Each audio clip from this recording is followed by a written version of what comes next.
Now, the rest of the story. About 60 years ago, a little more than that, I suppose, movies and radio held up shining examples of American youth in the fictional persons of Henry Aldrich and Andy Hardy.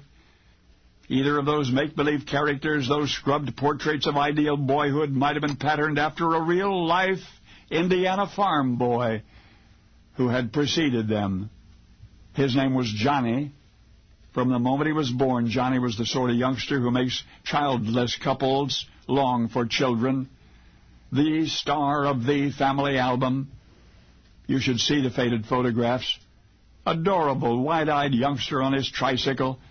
The same boy perched on the seat of his father's horse-drawn wagon. After a few years, Johnny began taking piano lessons from Mrs. Hancock. He tried his best, but the piano was no match for the lure of baseball. And he was a fine baseball player. Batting, base running, fielding, pitching. Johnny could do it all, and with a skill that raised some grown-ups' eyebrows. Major league material, folks used to say. And Johnny grew taller and stronger.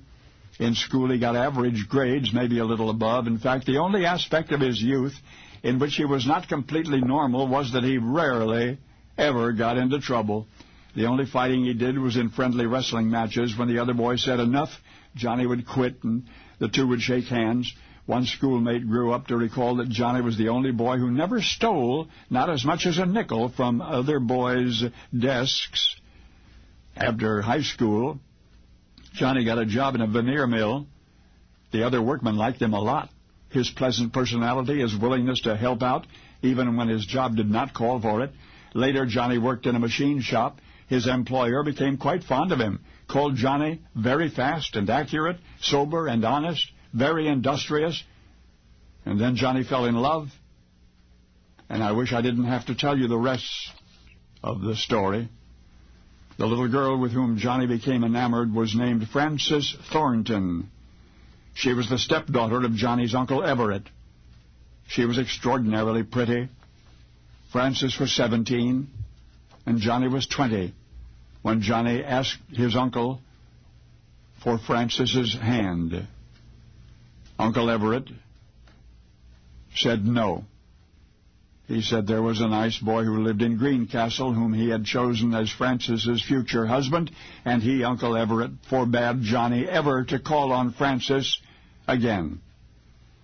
Frances said she would stand by her stepfather's wishes, and that was that, and Johnny was crushed.